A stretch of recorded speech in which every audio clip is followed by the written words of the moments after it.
In this lecture, we'll create a speed-up particle effect when our player picks up an apple. I think it would be cool if right near our camera, we actually create some sort of cartoony anime particle effect to give the player experience of speeding up just that little bit of extra juice. I think we can actually attach that directly as a particle system underneath our Cinemachine camera. Let's right-click our Cinemachine camera and find a particle system. Let's see, where is that? Effects and particle system. And let's call this our speed-up particle system. We just want to make sure that we're childed to this Cinemachine camera and our transform is set to 000. Great, that's a really good start. Except I think we can actually simplify this. We don't really need a cone shape.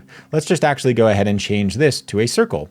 So in our particle system on the shape module, we can actually just scroll down and change the shape to a circle.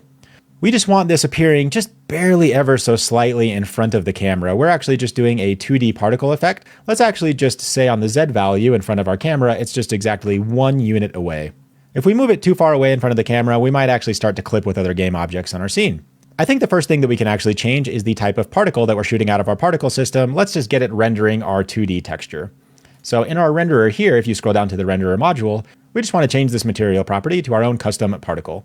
So let's actually create a new material folder in our assets folder. Inside here, let's right click and create a new material. You could basically think of it as like creating a particle material. So let's call this our speed up particle. Over here on our shader, to get this properly rendering, we just need to actually change this to a particle shader. So on the drop down here, navigating to particles, we just want to change this to a standard unlit shader. Before we get too ahead of ourselves and start mucking around with some of these settings, let's actually just go attach this material to our particle system. So over here on our render module, let's just go ahead and drag in this material that we just created. Great, and we actually now have this beautiful square being displayed on our particle system. Well, that's not quite what we want. In our GDTV assets, in my imported assets folder, GDTV assets, and in my images folder, I've actually just created this super duper simple triangle sprite. All it really is just this 2D white triangle. Back to our actual speed up particle. In the maps albedo property, let's just actually select that triangle.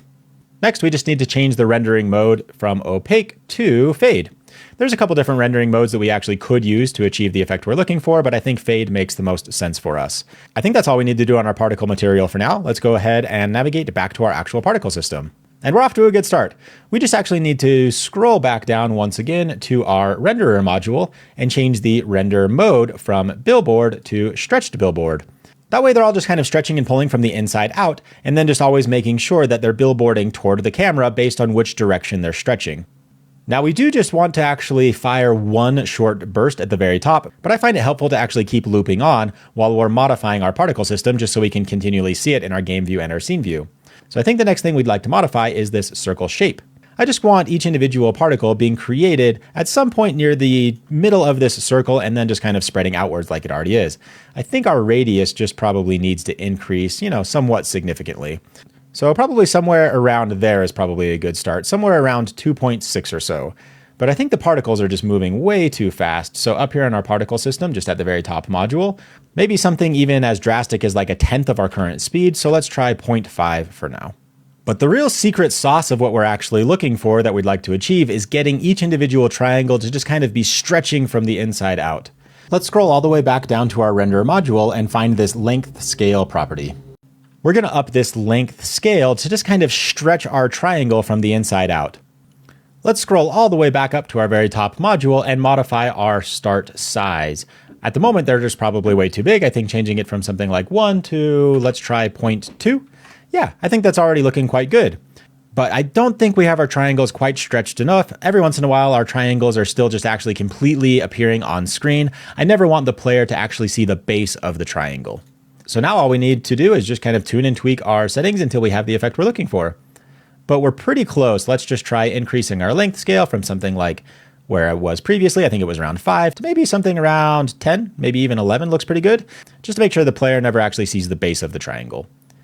I find I have the most success getting my triangles to appear where I'd like it if I actually scroll up to the shape module and instead of my radius thickness being 1, actually changing that all the way. You can see this other little inner line here inside of my radius thickness. If I change that all the way to close to as 0 as possible, maybe something like 0.1 to 0.2, just so my triangles are just ever so slightly appearing on the edge of my screen.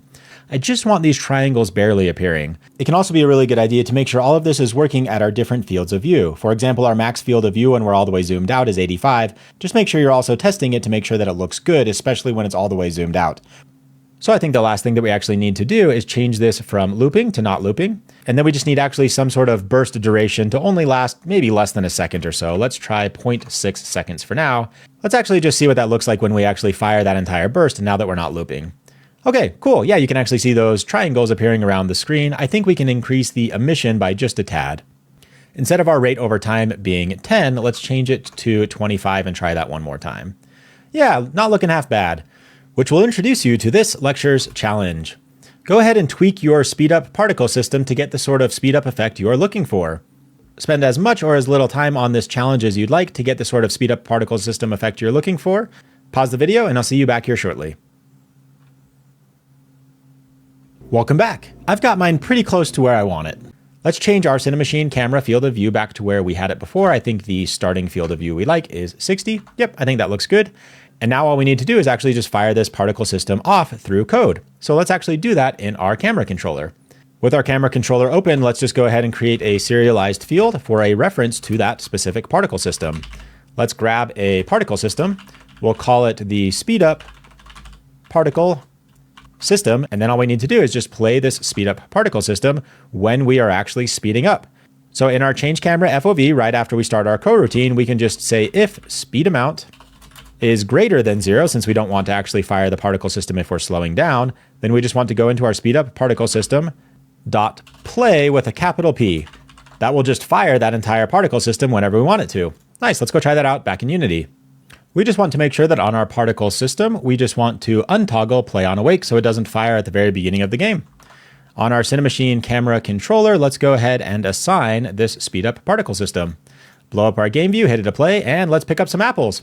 There we go. We are properly zooming in and out in sort of an anime cartoony effect, really selling the effect that our player is speeding up, picking up the apple. Well done on this lecture. When you're ready to move on, I'll see you in the next one.